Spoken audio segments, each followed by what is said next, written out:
देश इस वक्त कोरोना की तीसरी लहर के बीच में है, लेकिन अब की बार दूसरी लहर जैसा हाहाकार नहीं है और इस बार कोरोना की लहर भी बहुत ज्यादा लंबी नहीं खिंचेगी, ऐसा एक्सपर्ट्स का दावा है जो अब तक के आंकड़ों के आधार पर किया गया है। मुंबई में तो पिछले 5 दिनों से कोरोना केस लगातार कम हो रहे हैं। हालांकि दिल्ली में केस अभी बढ़ रहे हैं, लेकिन उतनी तेजी से नहीं जितनी तेजी से तीसरी लहर की शुरुआत में बढ़े थे। इसके बाद अब दिल्ली में भी 3-4 दिन के अंदर तीसरी लहर के डाउनफॉल का अनुमान लगाया जा रहा है।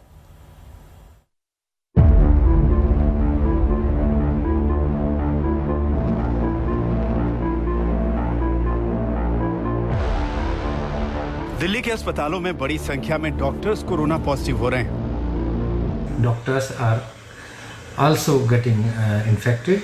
75 staff of doctors and 60 nurses, 15 technicians are already infected. Delhi police के 1700 से ज्यादा पुलिस अधिकारी और जवान पिछले 12 दिनों में कोरोना संक्रमित हो चुके हैं। अगर 1 जनवरी से 12 जनवरी की बात करें तो दिल्ली पुलिस के कुल 1700 पुलिसकर्मी जो है वो अभी कोविड पॉजिटिव हो चुके हैं। ऐसे में आप ये देख पा रहे हैं तमाम जो पुलिसकर्मी हैं लाइन लगाकर जो बूस्टर डोज है वो लगवा रहे हैं। दिल्ली में बीजेपी मुख्यालय के अंदर कोरोना विस्फोट हो चुका है, जहां काम करने वाले 40 से ज्यादा कर्मचारी संक्रमित पाए गए। दिल्ली में कोरोना की तीसरी लहर अब अपने चरम पर पहुंच रही है। मंगलवार को दिल्ली में कोरोना संक्रमण दर 25% के पार हो चुकी है, जो 25 मई के बाद सबसे ज्यादा है।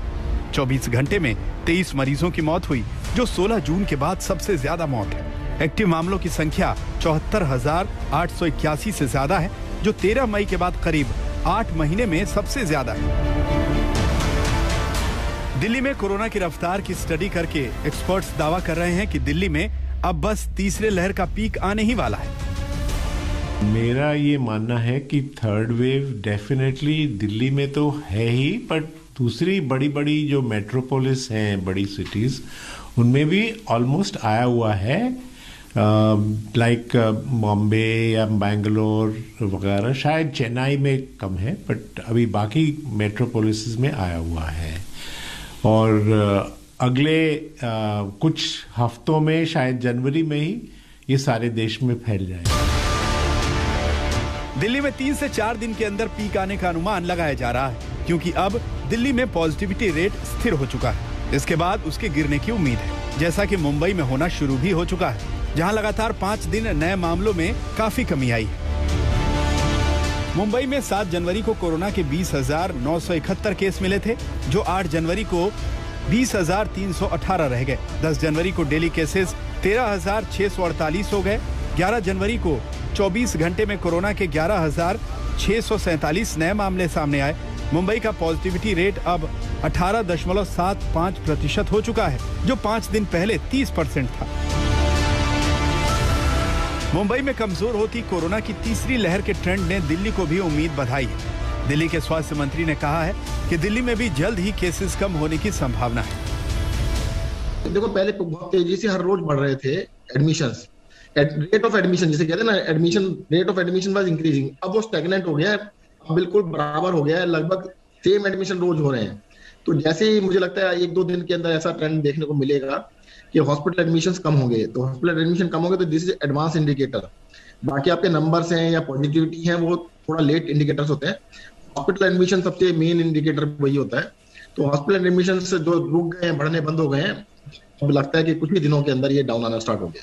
पहले तो हम एक्सपेक्ट करें कि केस कम होंगे, इसकी सीवियरिटी कम होगी, रेस्ट्रिक्शंस भी जरूर उसके बाद कम होंगी, पर हम एक्सपेक्ट करते हैं कि अगले 2-3 दिन में, 4 दिन में ये जरूर डाउनवर्ड ट्रेंड स्टार्ट होगा।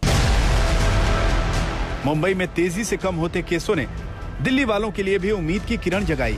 ऐसी ही एक उम्मीद ब्रिटेन से भी मिली है, जो अपनी तीसरी लहर का पीक देख चुका है। ब्रिटेन में जहां 4 जनवरी को एक दिन में रिकॉर्ड 2,18,000 नए केस थे, अब ये आंकड़ा हर दिन उतार पर है। ब्रिटेन में रविवार को कोरोना के 1,42,000 नए मामले आए। पिछले एक हफ्ते की तुलना में रोजाना होने वाले संक्रमण की दर करीब 18% गिरी है।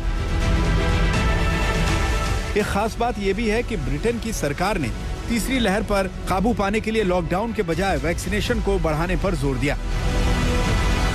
लंदन में हर एक वर्ग किलोमीटर के दायरे में एक टेस्टिंग सेंटर अनिवार्य किया गया। इसके अलावा एट होम ट्रीटमेंट की सुविधा को बढ़ाया गया। वैक्सीनेशन ड्राइव बढ़ाने के लिए बिना सर्टिफिकेट के सार्वजनिक जगहों पर एंट्री बंद कर दी गई। इस कदम से ब्रिटेन में वैक्सीनेशन का आंकड़ा 82% से ऊपर जा चुका है और बूस्टर डोज ड्राइव बढ़ाई गई। संक्रमण में आई कमी को देखते हुए सरकार ने आइसोलेशन की अवधि को 7 दिन से घटाकर 5 दिन करने का निर्णय लिया है। वैक्सीनेशन पर ब्रिटेन, अमेरिका जैसे देशों की स्टडी ने साबित किया है कि तीसरी लहर में वैक्सीन लगवा चुके लोग फायदे में।